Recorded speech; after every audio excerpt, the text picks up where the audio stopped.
মধ্যপ্রাচ্যে যুদ্ধের কারণে দেশে জ্বালানি তেলের সংকটময় পরিস্থিতি তৈরি হচ্ছে। চাহিদার তুলনায় কম তেল পাওয়ায় পণ্য পরিবহন থেকে শুরু করে রপ্তানিমুখী শিল্পের উৎপাদন বিঘ্নিত হচ্ছে। ব্যবসায়ীদের আশঙ্কা, দ্রুততম সময়ের মধ্যে জ্বালানি সরবরাহ না বাড়ানো হলে পণ্য সংকট ভয়াবহ আকার ধারণ করতে পারে। অন্যদিকে জ্বালানির সংকটের প্রভাবে বাজারে ভোজ্য তেল সরবরাহ কমিয়ে দিয়েছে বিপণনকারী প্রতিষ্ঠানগুলো। আরাফাত ইসলামের রিপোর্ট।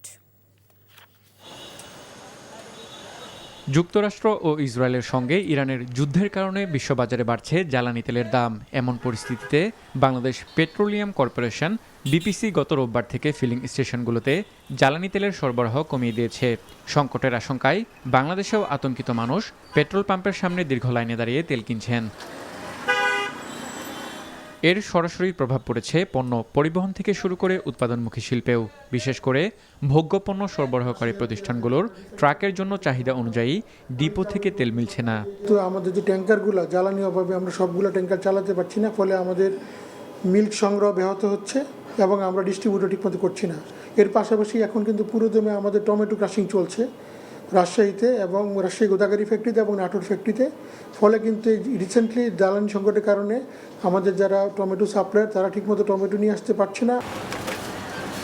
রপ্তানিমুখী তৈরি পোশাক কারখানায় উৎপাদন নিরবিচ্ছিন্ন রাখতে ডিজেল চালিত জেনারেটর ও বয়লার ব্যবহৃত হয়। বর্তমান পরিস্থিতিতে কারখানাগুলোতে ডিজেলের যোগান কমে যাওয়ায় লোডশেডিংয়ের সময় উৎপাদন ব্যাহত হচ্ছে বলে জানান বিজিএমইএ সভাপতি মাহমুদ হাসান খান।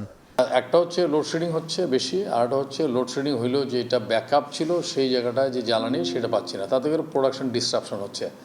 আরও বড় সমস্যা হচ্ছে কি, ঈদের আগে আমরা সাধারণত করি কি 10 দিন 8 দিন বন্ধ থাকে বলে আমরা যত বেশি সম্ভব শিপমেন্ট আমরা ঈদের আগে দিয়ে যেতে চাই। এটা বায়ারদের রিকোয়ারমেন্ট, আমাদের প্রোডাকশন প্ল্যানিংয়ের অংশ। সেই জায়গাটাও কিন্তু হলো বাধাগ্রস্ত হচ্ছে। এদিকে জ্বালানি সংকটে ভোজ্য তেল সরবরাহকারী কোম্পানিগুলো নিজস্ব পরিবহনের অর্ধেক ব্যবহার করতে পারছে না, যার ফলে বাজারে ভোজ্য তেল সরবরাহ কমিয়ে দিয়েছে কোম্পানিগুলো। এজন্য আতঙ্কিত না হয়ে ভোক্তাদের প্রয়োজনের চেয়ে বেশি ভোজ্য তেল না কিনতে আহ্বান জানিয়েছে ক্যাব। এখানে কোনো পণ্যের ঘাটতি নাই, তারা যেন সীমিত আকারে কিনে, অর্থাৎ যেটুকু দরকার সেটা। এখন ধরেন আমার লাগবে হলো মাসে 5 লিটার, আমি যদি এখানে 30 লিটার যে সামনে যুদ্ধের পরে কি হবে এই জন্য যদি কিনি, তাহলে কি যে বাজারে কিন্তু পণ্যের ঘাটতি দেখা যায় এবং ব্যবসায়ীরা ওই সুযোগটাই নেয়। আরাফাত ইসলাম, এনটিভি নিউজ, ঢাকা।